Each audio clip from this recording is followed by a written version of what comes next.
बहुत पुरानी बात है। एक समय की बात है जब सुल्तान अहमद नाम का एक बादशाह एक बड़े राज्य पर राज करता था। वो बहुत अच्छे दिल का और समझदार था। लोग उसके इंसाफ की बातें दूर दूर तक करते थे। उसका राज्य बहुत बड़ा था और लोग उसका बहुत सम्मान करते थे। एक दिन बादशाह की जिंदगी में ऐसा हुआ कि उसके दिल में बहुत नफरत भर गई। इसके बाद जब भी वो किसी लड़की से शादी करता, अगले ही दिन उसे मरवा देता। बादशाह की इस हरकत से उसके मंत्री, दरबारी और आम लोग भी परेशान हो गए थे। एक दिन शहर के लोग मुख्यमंत्री के घर पहुंचे और बोले, मंत्री साहब, हमें इंसाफ चाहिए। हमारी बेटियों का क्या कसूर है? बादशाह उन्हें इस तरह क्यों मरवा देते हैं? मुख्यमंत्री भी ये सुनकर बहुत दुखी हुआ। वो हर रोज बादशाह को समझाने की कोशिश करता, पर बादशाह कुछ सुनता ही नहीं था।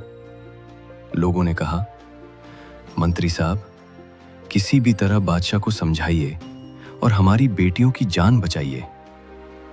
इतना कहकर सब वहां से चले गए। मुख्यमंत्री की एक बहुत खूबसूरत बेटी थी जिसका नाम फातिमा था। वो भी ये सब अपने पिता के पास खड़े होकर सुन रही थी। फातिमा बहुत सुंदर, समझदार और होशियार लड़की थी। उसने अपने पिता से कहा, अब्बा, मैं सुल्तान अहमद से शादी करना चाहती हूं। मंत्री बोले, बेटी, ये जानते हुए भी कि वो जालिम बादशाह तुम्हें अगले दिन फांसी पर लटका देगा, फिर भी तुम उससे शादी करना चाहती हो? बेटी बोली, अब्बा, लोग क्या कहेंगे कि मुख्यमंत्री अपनी बेटी को तो छुपा कर रखता है और दूसरों की बेटियों पर जुल्म होने देता है। कल को आप लोगों से क्या कह पाएंगे? जहां दूसरों की बेटियों को मैं ना बचा सका, वहां अपनी बेटी को भी ना बचा सका। इसलिए अब्बा, आप मेरी शादी बादशाह से करवा दीजिए। और वैसे भी जिंदगी और मौत तो अल्लाह के हाथ में है। मुख्यमंत्री अपनी बेटी से बहुत प्यार करता था, लेकिन बेटी बहुत जिद करने लगी। आखिरकार मंत्री को अपनी बेटी की शादी बादशाह से कराने के लिए मानना पड़ा। फातिमा ने अपने पिता से पूछा, बादशाह के इस बर्ताव के पीछे क्या वजह है? तब मंत्री ने उसे पूरी बात बताई। बेटी, कुछ समय पहले की बात है। बादशाह अहमद की एक बहुत खूबसूरत बेगम थी। बादशाह उससे बहुत प्यार करता था। एक दिन जब बादशाह ने अपनी बेगम को एक नौकर के साथ गलत हालत में देखा, तो वो बेहद दुखी हुआ। इस बात से दुखी होकर बादशाह ने एक चित्रकार को बुलाकर अपनी बेगम की एक तस्वीर बनवाई और अपने कमरे में लगवा दी, ताकि उसे अपनी बेगम की बेवफाई हर वक्त याद रहे और ये याद रहे कि औरतें कितनी बेवफा होती हैं। उसके बाद बादशाह ने अपनी बेवफा बेगम को मरवा दिया। इस वाक़े के बाद से बादशाह के दिल में औरतों के लिए इतनी नफरत पैदा हो गई कि उसे दुनिया की सभी औरतें एक जैसी लगने लगी। इसलिए बादशाह जिस भी लड़की से शादी करता, दूसरे ही दिन उसे मरवा देता, ताकि वो उसके साथ बेवफाई न कर सके। बादशाह की यह बात बताने के बाद मंत्री ने अपनी बेटी से पूछा, बेटी, क्या तुम अब भी बादशाह से शादी करना चाहती हो? फातिमा बोली, हाँ अब्बा, मैं बादशाह से ही शादी करना चाहती हूँ। मुख्यमंत्री मजबूर होकर बादशाह के पास गया और बोला, हुजूर, मेरी बेटी फातिमा आपसे शादी करना चाहती है। बादशाह हैरान होकर पूछने लगा, तुम्हारी बेटी को पता नहीं है कि शादी के अगले दिन मैं उसे फांसी पर लटका दूंगा? मुख्यमंत्री अपनी आंखों में आंसू भरकर बोला, हुजूर, मेरी बेटी की यही ख्वाहिश है कि वो आपसे शादी करना चाहती है और वो इसी बात पर अड़ी हुई है। बादशाह बोला, ठीक है, अगर तुम्हारी बेटी की यही जिद है और तुम उसकी जिद पूरी करना चाहते हो, तो फिर शादी की तैयारियां शुरू कर दो। अगले ही दिन मुख्यमंत्री की बेटी और बादशाह की शादी हो गई। फातिमा अब बादशाह अहमद की बेगम बन चुकी थी। बादशाह ने जब शादी की रात को फातिमा को देखा, तो वो देखते ही रह गया। वो इतनी खूबसूरत थी कि बादशाह की उसकी तरफ से नजरें हट ही नहीं रही थीं। तभी अचानक कमरे में लगी हुई अपनी पुरानी बेगम की तस्वीर पर बादशाह की नजर पड़ गई। तस्वीर देखते ही बादशाह को औरतों की बेवफाई याद आ गई। बादशाह गुस्से में आकर बोला, तुम हमारे मुख्यमंत्री की बेटी हो और तुमने यह बेवकूफी भरी हरकत क्यों की, यह जानते हुए भी कि कल सुबह हम तुम्हें मरवा देंगे। फातिमा बहुत अदब से बोली, हुजूर, यह फैसला तो खुदा ने लिया है और खुदा का फैसला मुझे हर हाल में कबूल है। बादशाह ने कहा, तो सुबह तुम्हारा क्या अंजाम होगा यह तो तुम जानती ही हो ना। फातिमा ने जवाब दिया, जी हुजूर, मैं जानती हूँ। अब तो आप ही मेरे मालिक हैं। सुबह तो मेरी मौत हो भी जाएगी, लेकिन उससे पहले आज की खूबसूरत रात है। फातिमा ने प्यार से आगे कहा, हुजूर, खुशी को लंबाई से नहीं नापा जाता, बल्कि उसकी गहराई देखी जाती है। बादशाह ने कहा, तुम्हारी इन प्यारी बातों का मुझ पर कोई असर नहीं होगा। फातिमा बहुत अदब से बोली, मालिक, आज की रात के लिए मैं आपकी बेगम हूँ और इस रात पर मेरा पूरा हक है और सुबह पर आपका हक है। आप इतना गुस्सा क्यों करते हैं? एक रात के लिए तो ठंडे हो जाइए।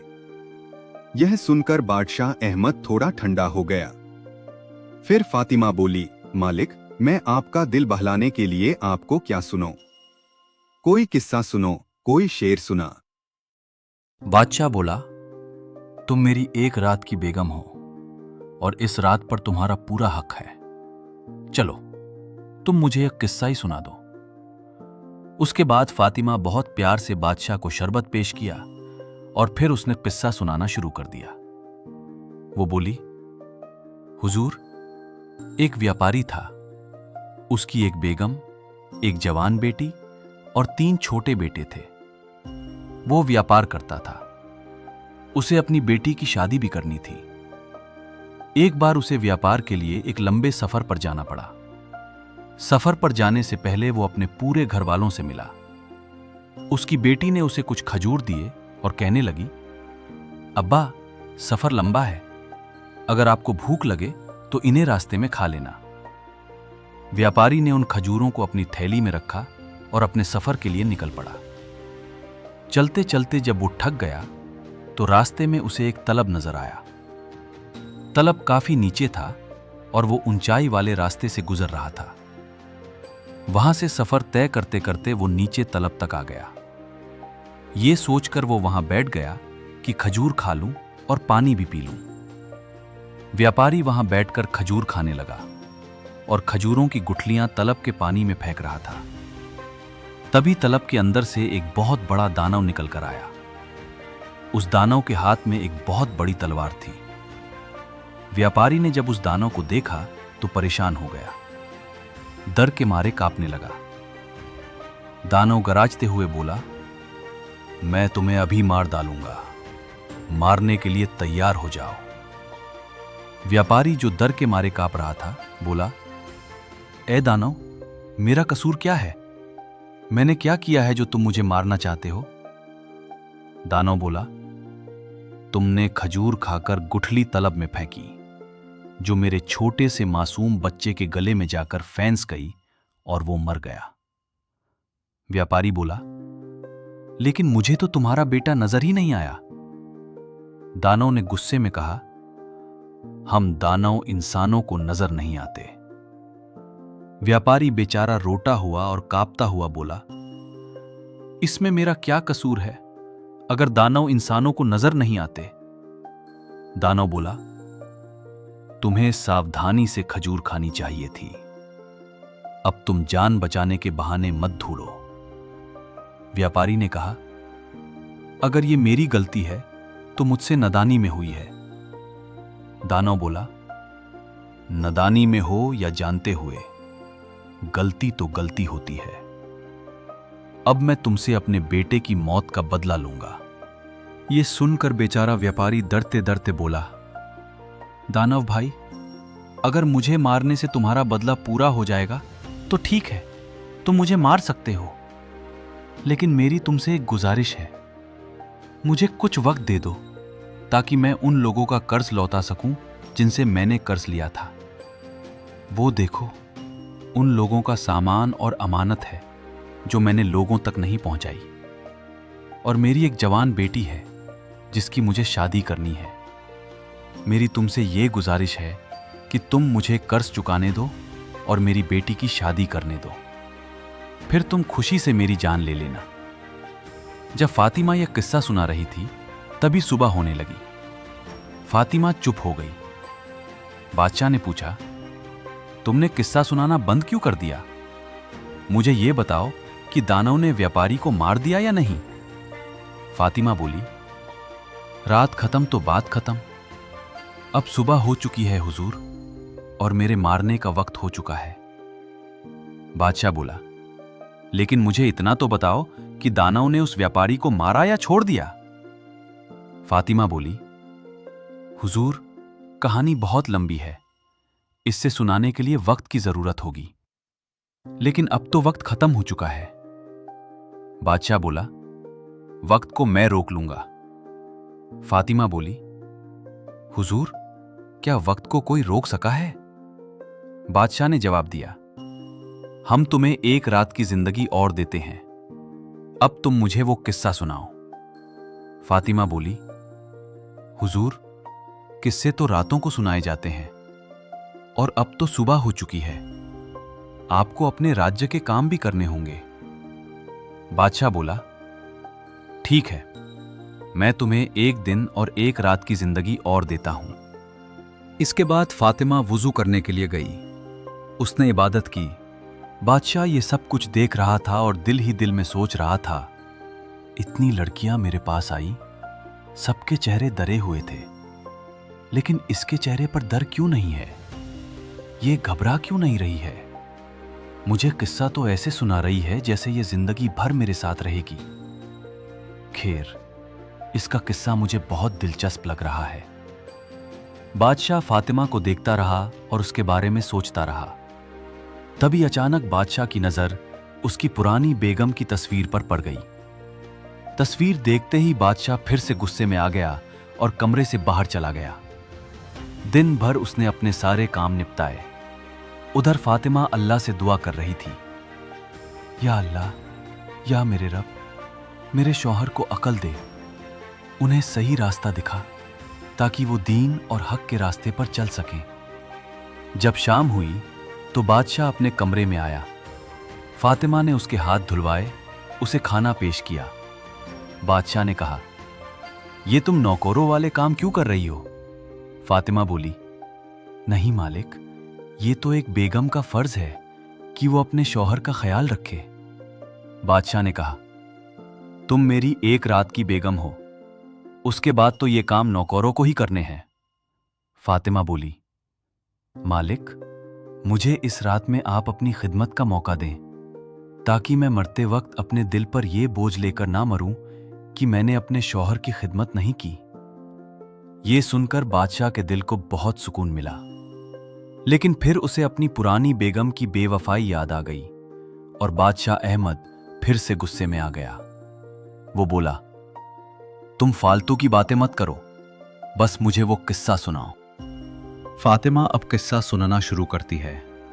हुजूर, दानव व्यापारी से कहता है, अगर मैं तुम्हें कुछ वक्त की मोहलत दे दूं तो क्या तुम वापस लौटकर मेरे पास आओगे? व्यापारी ने जवाब दिया, हाँ, मैं अपने काम पूरे करने के बाद यहां लौटकर जरूर आऊंगा और अपने आप को तुम्हारे हवाले कर दूंगा, फिर तुम मेरी जान ले लेना। उसके बाद दानव कहने लगा, ठीक है, मैं तुम्हें 30 दिन का वक्त देता हूं और 30 दिन के बाद तुम्हें खुद यहां पर आना होगा और अपनी जान मेरे हवाले करनी होगी। इसके बाद व्यापारी अपने सफर पर चल पड़ा। उसने लोगों का सामान लोगों तक पहुंचाया और 10 दिन बाद वो अपने घर वापस लौटा। व्यापारी के बच्चे अपने अब्बा को 10 दिन बाद घर पर आते हुए देखकर बहुत खुश हुए। उसकी बेगम के चेहरे पर रौनक आ गई। बेगम कहने लगी, शौहर, आप बहुत थके होंगे, मैं आपके लिए खाना लगा देती हूँ और मैं अल्लाह का शुक्र अदा करती हूँ कि आप बिल्कुल सही सलामत घर वापस लौट आए। ये सुनकर व्यापारी दिल ही दिल में रो रहा था कि अब तो मैं हमेशा के लिए जाने वाला हूँ, तो मेरी बेगम और मेरे बच्चों का क्या होगा? दूसरे दिन उसने अपनी बेगम और बच्चों को वो सभी तोहफे दिए जो उसने उनके लिए रास्ते से खरीदे थे। बेगम कहने लगी, शौहर, मुझे गहनों की जरूरत नहीं है, मेरे गहने तो आप हैं, बस आप मेरे साथ रहिए, मुझे कुछ और नहीं चाहिए। ये सुनकर व्यापारी की आंखों में आंसू आ गए। उस व्यापारी ने एक कागज पर अपनी जिंदगी के 30 दिनों का हिसाब किताब लिखा हुआ था। वो कागज उसकी जेब में था। वो हर रोज उसे देखता कि उसकी जिंदगी के कितने दिन कम हो रहे हैं। जब उसे लगा कि एक एक दिन कम होता जा रहा है, तो आखिरकार कुछ ही दिनों बाद उसने अपनी बेटी की शादी करवा दी। उसकी बेटी विदा होकर अपने ससुराल चली गई। अब उस व्यापारी की मौत का वक्त बिल्कुल करीब आ चुका था। उसे अपने घरवालों से जुड़ा होने का बहुत दुख था, और ये दुख उसे अंदर ही अंदर खाए जा रहा था। उसे अपने छोटे छोटे बच्चों और अपनी बेगम की फिक्र हो रही थी कि मेरे मारने के बाद इनका क्या होगा। उसकी बेगम तो इस बात से अनजान थी।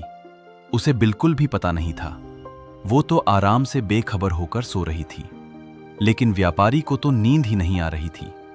व्यापारी ने अपनी बेगम को उठाया तो बेगम उठकर कहने लगी, आपके चेहरे पर इतना पसीना क्यों आ रहा है? व्यापारी बोला, ये पसीना मौत के डर से आया है। बेगम ने कहा, आप ये कैसी बातें कर रहे हैं? अल्लाह का शुक्र अदा कीजिए कि हमें अल्लाह ने इज्जत और मेहनत की दौलत दी है। और फिर व्यापारी रोता हुआ अपनी बेगम को पूरी बात बताने लगा कि किस तरह सफर के दौरान उसे एक दानव मिल गया और अब वो दानव उसकी जान लेना चाहता है। सारी बात सुनकर बेगम का दिल मुंह को आ गया। वो बेचारी तड़प कर रह गई। बेगम ने जब सारी बात सुनी तो कहने लगी, मुझे भी अपने साथ ले चलिए, मैं आपकी जगह पर उस दानव को अपनी जान दे दूंगी। इस तरह से उस दानव के दिल को ठंडक मिल जाएगी। व्यापारी बोला, नहीं प्यारों, बच्चों की जब मां मर जाती है तो वो यतीम हो जाते हैं। मेरे जाने के बाद तुम हमारे बच्चों का ख्याल रखना। व्यापारी रोते रोते कहने लगा, अगर मेरे जरिए जमा की गई दौलत खत्म हो जाए या कोई मुसीबत आ जाए और तुम्हारे पास कोई चारा ना हो, तो मैं तुम्हें ये इजाजत देता हूं कि तुम दूसरी शादी कर लेना।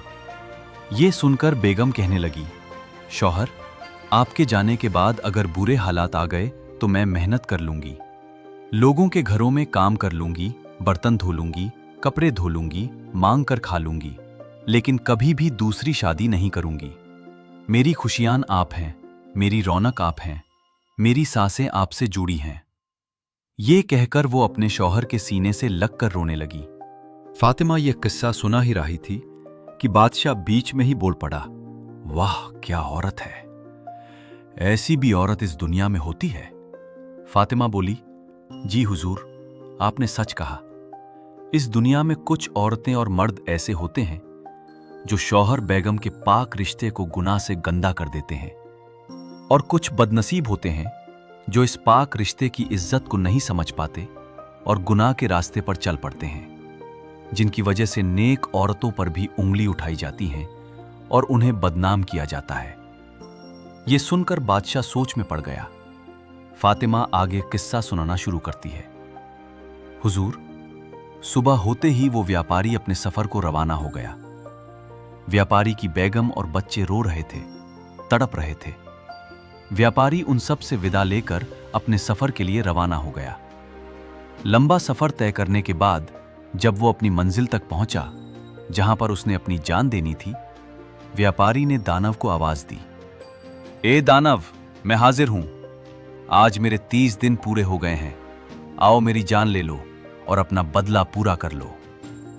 दानव तलब से बाहर आया और कहने लगा, ए बहादुर नौजवान, तुम्हें देखकर मैं हैरान हूं कि तुम इस तरह से मेरे पास मौत के मुंह में आ गए हो, लेकिन अब मैं तुम्हें मारूंगा नहीं, क्योंकि मैं तुम्हें माफ कर चुका हूं। दानव आगे कहने लगा, मुझे उस दिन तुम्हारी बातों पर यकीन नहीं हुआ था, इसलिए उसी दिन से मैं तुम्हारा पीछा कर रहा था और तुम्हारे बारे में सब कुछ जानना चाहता था कि तुमने जो कुछ भी कहा था वो सच है या नहीं।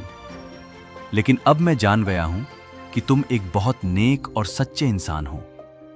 तुम्हारे जैसे लोग इस दुनिया में बहुत कम हैं। मैं तुम्हें मारकर एक और नेक इंसान कम नहीं करना चाहता। ए बहादुर नौजवान, मैंने तुम्हें माफ कर दिया। अब जाओ, तुम अपनी बेगम और बच्चों के साथ वापस लौट जाओ, वो तुम्हारे लिए तड़प रहे हैं। व्यापारी ये सुनकर बहुत खुश हुआ। उसने दानव का शुक्रिया अदा किया और वापस अपने घर लौट आया। फातिमा ने किस्से को खत्म करते हुए कहा, हुजूर, हर औरत बेवफा नहीं होती। ये बात तो आपको इस किस्से से सुनकर समझ में आ ही गई होगी। बादशाह को अब ये बात समझ में आ चुकी थी कि दुनिया की सभी औरतें एक जैसी नहीं होती। तभी बादशाह की नजर अपनी बेवफा बेगम की तस्वीर पर पड़ गई और वो फिर से एक बार गुस्से में भर गया।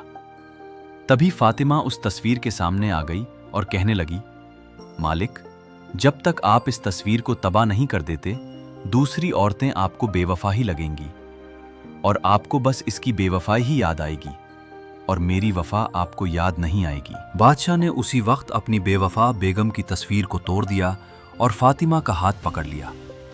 वो बोला, आज तुमने मेरी आंखें खोल दी और मुझे एक और गुनाह करने से बचा लिया। मैंने कितनी ही औरतों से शादी की है, लेकिन तुम ऐसी औरत हो जिसने मुझे गलत साबित कर दिया। फातिमा ने कहा, हुजूर, अगर आप मुझे मारना चाहते हैं तो मार सकते हैं, लेकिन मेरी एक शर्त है कि आप मुझे सिपाहियों के हाथों ना मरवाएं, क्योंकि ये मुझे पसंद नहीं कि मुझे कोई सिपाही हाथ लगाए। अगर मैं मारूंगी तो आपके हाथों से ही मारूंगी, ताकि मेरी रूह को सुकून मिले। बादशाह बोला, नहीं मालिका, मैं तुम्हें कुछ नहीं करूंगा और अपनी सांसों के बराबर समझूंगा। अब से तुम मेरी जिंदगी में रहोगी, और हां, एक वादा मुझसे करो कि तुम मुझे रोज ऐसे ही किस्से सुनाया करोगी। फातिमा मुस्कुराते हुए कहने लगी, जी हुजूर, मैं आपको ऐसे ही किस्से रोज सुनाया करूंगी। अब बादशाह के मुख्यमंत्री, दरबारी, खजांची सभी लोग बहुत खुश थे और सबसे ज्यादा खुश तो मुख्यमंत्री था, क्योंकि उसकी बेटी की जान बच गई थी और वो मालिका बन गई थी। बादशाह ने मुख्यमंत्री की बेटी को मालिका बनाकर न सिर्फ उसका जीवन संवार दिया, बल्कि अपने राज्य में एक मिसाल भी कायम की कि वो हमेशा सच्चाई और इंसाफ के रास्ते पर ही आगे चलेगा। फातिमा और बादशाह अहमद की कहानी अब राज्य की हर गली मोहल्ले में गूंज रही थी। फातिमा की समझदारी और उसकी जादुई कहानियों ने बादशाह के दिल को पूरी तरह बदल दिया था। उसने अपनी बेवफा बेगम की तस्वीर को तोड़कर फातिमा को अपने जीवन का सच्चा हमसफर बना लिया था। फातिमा ने वादा किया था कि वो हर रात बादशाह को एक नई दिलचस्प कहानी सुनाएगी, ताकि उसका मन बहले और पुरानी नफरत की यादें ढूंढली पड़ जाएं। राज्य में खुशहाली छा गई थी और लोग फातिमा को कहानियों की मालिका कहकर पुकारने लगे। तो दोस्तों, अब आप लोग बताइए कि आप लोगों को ये कहानी कैसी लगी। अगर कहानी अच्छी लगी हो तो वीडियो को लाइक करें, शेयर करें और कमेंट बॉक्स में अपनी कीमती राय का इजहार जरूर करें कि आप लोगों को हमारी ये कहानी कैसी लगी। और हमारे YouTube चैनल को सब्सक्राइब करना और वीडियो को हाइप करना ना भूलें। शुक्रिया।